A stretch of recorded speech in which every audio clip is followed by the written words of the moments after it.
네, 자, 이제 우리 이제 행정론이 남았고요. 행정론을 하고 난 다음에 법제론인데, 법제론은 앞에서도 언급했듯이 조사론하고 법제론은 문제 출제 유형만 설명을 드리는 걸로 해가지고 종료를 하도록 하겠습니다. 그러니까 6과목은 문제풀이를 해서 조류를 보는 거고, 또 정책론 같은 경우에는 여러 가지 이렇게 그런 어떤 그 안에 있는 내용들 중에서 이제 약간 애매한 부분들에 대해서 체험할 수 있는 시간을 좀 가졌고요. 문제풀이를 통해서 이제 그런 것에 대해서 해석하는 부분들에 대해서는 학습을 통해서 하시면 된다라고 말씀을 드립니다. 자, 사회복지 행정론에 대해서 설명을 좀 드려보도록 하겠습니다. 자, 1번. 사회복지 조직의 특성에 관한 설명으로 옳지 않은 것은, 자, 첫 번째, 사회복지사의 전문성과 자율성을 인정한다. 두 번째, 클라이언트의 사회복지사의 관계에 따라 서비스의 효과성이 좌우된다. 그 다음에 세 번째, 서비스의 효과성을 객관적으로 입증하기가 용이하다. 그 다음에 다양한 상황에서 윤리적 딜레마와 가치 선택에 직면한다. 5번, 조직의 목표가 명확하거나 구체적이기 어렵다. 여러분들이 이제 문제를 풀면요, 처음에 보면 이게 깜깜해져요. 이게 뭐지? 이렇게 돼버려요. 왜냐면은 그게 맞는 것 같고 그렇거든요. 여기서 보면 옳지 않은 것은이잖아요. 자, 한번 볼게요. 사회복지사의 전문성과 자율성을 인정하는 건 맞죠. 제가 책에다도 써놨지만 전문성과 자율성을 인정하는 건 맞습니다.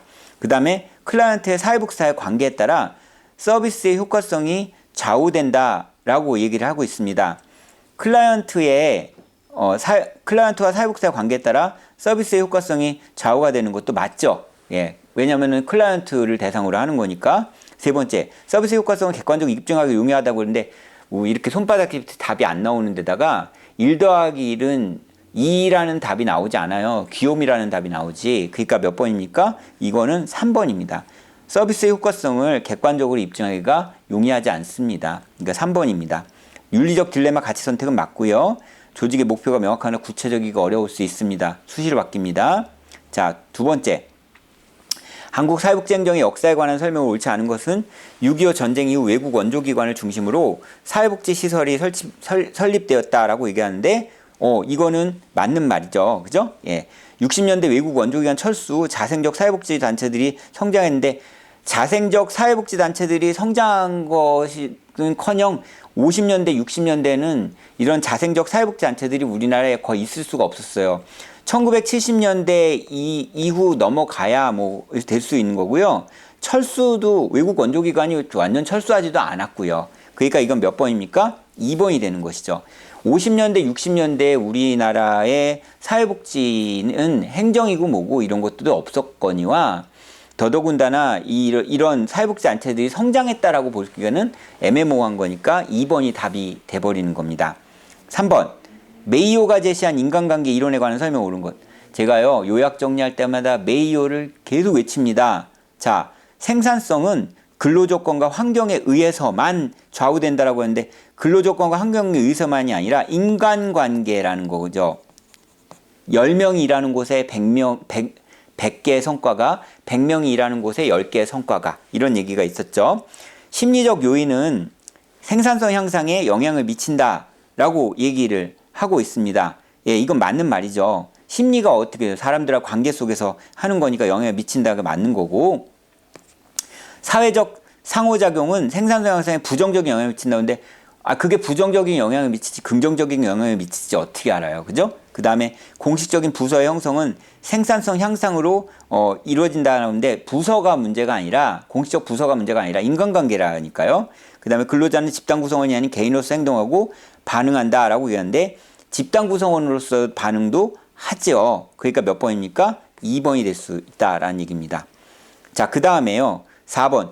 조직이론에 관한 설명으로 옳지 않은 것은, 자, 학습조직이론, 개인 및 조직의 학습 공유를 통해 역량 강화, 정치경제이론, 경제적 자원과 권력 간 상호작용 강조, 그 다음에 상황이론, 조직을 폐쇄 체계를 보며 조직 내부의 상황에 초점을 둔다라고 얘기를 하는데, 여러분들이 이럴 수 있어요. 학습조직 이론도 모르고 정치 경제 이론인데 권력이라는 게 들어갔으니까 정치라는 말이 있을 수 있다라고 하더라도 정확한 정의를 제가 써놓은 것과 다르니까 헷갈린다고 쳐도 상황이론은 뭐예요? 제가 계속 얘기했죠? 그때그때 달라요라고 얘기를 했었단 말이에요. 그러니까 이거는 그때그때 달라요니까 폐쇄체계로 볼 수는 없는 노릇이고 어느 조직이든 서로 다 개성이 있다라는 것을 얘기를 하는 거니까 이거는 3번이 될 수가 있습니다. 다음으로 6번을 한번 보도록 하겠습니다. 6번 조직 구성 요소에 관한 설명을 옳은 것은 직권화율을 높이면 직권화 수준을 높이면 의사결정 권한이 분산된다라고 얘기하는데 말이 안 되는 거죠. 직권화라는 것은 뭐냐면은 내가 권력을 나한테만 집중한다는 거예요. 그 의사결정 권한이 분산될 리가 없죠. 업무가 복잡할수록 공식화의 효과는 더 크다라고 얘기를 합니다. 이건 말이 안 되죠. 업무가 복잡할수록 공식화의 효과가 더 크다라고 보기도 좀 어렵고요. 자, 그 다음에 공식화 수준을 높이면 직무의 사적 영향력이 높아진다라고 하는데 공식인데 어떻게 사적 영향력이 높아져요? 말이 안 되는 거고 과업 분화가 적을수록 수평 분화가 더 이루어진다. 이 말도 말이 안 되는 겁니다. 그죠? 예. 그 다음에 수직적 분화가 많아질수록 의사소통의 절차가 복잡해진다. 위에 막 층층 시야? 예, 그렇게 되는 거죠. 그러니까 5번이 맞다라고 보시면 좋을 것 같습니다. 예, 5번입니다. 자, 그 다음에 7번. 다음에 설명한 조직 구조는 일상 업무 수행기구와는 별도로 구성. 일상 업무 수행기구가 별도로 구성하는 거예요. 특별과업이나 문제 해결을 위한 전문가 중심 조직. 예, 그러면 이건 뭐 TF팀 정도가 되겠죠. 그죠? 자, 낮은 수준의 수직적 분화와 공식화라는 것이 있습니다. 그러면은 이건 TF팀이라고 하는데 기계적 관료제는 아닐 거고 사업부제도 아니고 전문적 관료제 구조하고 그 다음에 위원회 구조하고 이런 것들이 있고 단순 구조 아닐 거예요. 그런데 여기 보시면요. 문제 해결을 위한이라는 말이 있잖아요. 문제 해결. 그럼 이 위원회죠. 그 책에 보세요. 문제 해결이라고 쓰면은 뭐라고 한다? 위원회라고 얘기할 수 있는 것이죠. 5번입니다. 자, 그 다음에 8번. 조직 문화에 관한 설명으로 옳지 않은 것은 조직 문화와 관련된 설명을 옳지 않은 것. 자, 조직의 정체성을 결정하는 일련의 가치와 신념이다.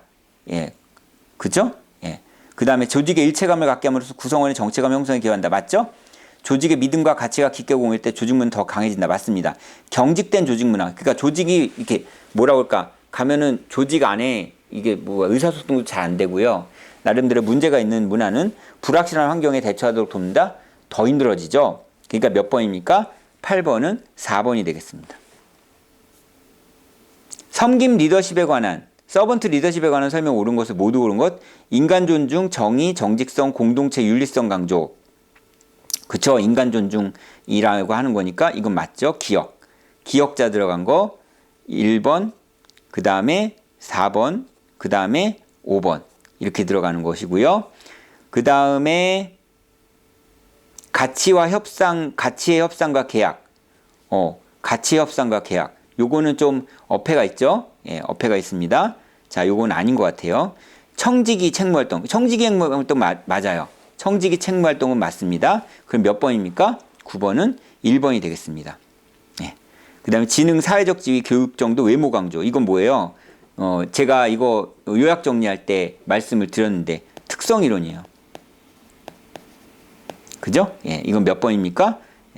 청지기, 책무활동, 인간 존중, 요거라고 보시면 좋을 것 같다라는 말씀을 드립니다. 예. 자, 그 다음 10번. 사회복지행정가 A는 직원의 불만족 요인을 낮추기 위하여 급여를 높이고 업무 환경 개선을 위한 사무 리모델링을 진행하여 조직의 성과를 높이고자 했다. 아이고야. 그죠? 이때 적용한 이론. 근데 여러분들 부름 보신 적 있어요? 스위스 TQM 이론은 설명했는데 스위스라는 사람이 얘기한 건지 모르겠지만 TQM이라는 부분들은 뭐예요? 서비스 만족도를 높이는 거라고 보시면 좋을 것 같죠? 그런데 여기서 보면요. 불만족 요인을 낮추는 거예요. 불만족 요인을 낮추는 거 요약 정리에 나와 있는 거 뭐예요? 동기 위생 이론이에요. 그러니까 2번이죠. 그러니까 분명히 말씀드리지만 익숙하지 않은 사람들은 사실은 답이 아닐 확률이 상당히 높다라는 말씀을 드리는 겁니다. 근데 이제 TQM, XY 이론, 그 다음에 동기위생 이론 이런 것들은 요약 정리가 되어 있었던 거고 이거는 불만족 요인을 낮추기 위한 거다라고 얘기하는 거 요약 정리에 있었으니까 2번을 표시할 수 있어야 될 필요가 있습니다. 그 다음에 그 11번 넘어가고 12번. 자, 짧은 시간, 다음에 설명하는 인적 자원 개발 방법은 짧은 시간에 많은 사람을 대상으로 교육 내용을 체계적으로 전달할 때, 많은 사람을 대상으로 교육 내용을 체계적으로 전달할 때, 그 다음에 직원들에게 사회복지사 평가제도에 대한 이해를 높여서 기관평가에 좋은 결과를 얻도록 하기 위하여 사용한다. 그러면요, 여기서 보면은 멘토링은요 1대1이 돼야 되는 거니까 많은 시간에 하는 거 아니고, 감수성 훈련은 더더욱 아니겠고, 소시오그라마도 아니겠고, 역할 연기도 아니에요. 그럼 뭐예요? 딱 하나죠. 강의죠.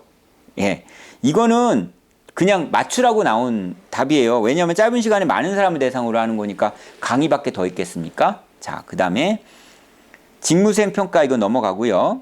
그 다음에 사회복지조직 재정관리도 넘어갑니다. 그 다음에 예산통제 이것도 넘어가고, 자, 요 16번 페러슈라만, 이게 2년에 한 번씩 나오는 건데요. 교과서에 이번에 넣었어요.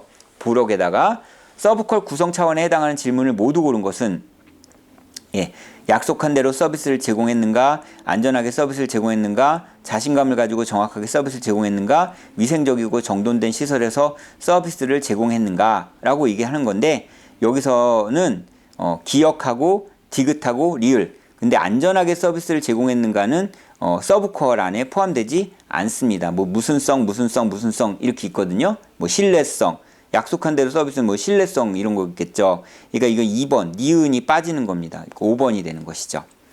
그 다음에 공공사회복 전달책 이거 넘어가고요. 예, 사회복 전달책의 구축 원칙에 대한 설명 요것도 그냥 넘어가고, 그 다음에 요거를 좀 볼게요. 대면하여 의사결정하는 거고, 집단적 상호작용을 최소화하고 민주적 방식으로 최종 의사결정을 하는 거예요. 대면하는 거니까 여기서 소위 말하는 델파이는 없는 거죠. 예, 델파이는 나올 수가 없는 거. 델파이는 뭐냐면요, 딜리트 플러스 파이, 그러니까 경계를 소거하다라는 거기 때문에 이거는 대면이 아니라 온라인으로 하는 거기 때문에 이거 아니고요. 그 다음에 집단적 상호작용에 최소한데 브레인스토밍을 서로 얘기하다가 가는 거니까 아니고요. 그 다음에 명목 집단 기법, 수학 기법인데 이거는 말 그대로 위기 이런 것들이니까 그런 단어가 안 나오니까 이거 아니고, 1번하고 5번 중에 하나인데 집단적 상호작용을 최소화하고 민주적 방식으로 최종 의사결정을 한다라고 되어 있습니다. 그렇다고 한다고 그러면 이건 뭡니까? 초점 집단 면접은 FGI로 해가지고요, 포커스 그룹 인터뷰 해가지고 전문가들이 서로 논의를 해가지고 그 안에서 나오는 거기 때문에 이것도 아니게 되는 거죠. 그럼 몇 번일까? 1번 명목 집단 기법이다 라고 생각하시면 좋을 것 같고요. 자, 그 다음에 여기 한번 볼까요? 제가 이제 요약 정리한 걸로 기준하면 다음 설명에 해당하는 프로그램 관리 기법, 다른 거 다 모르고요.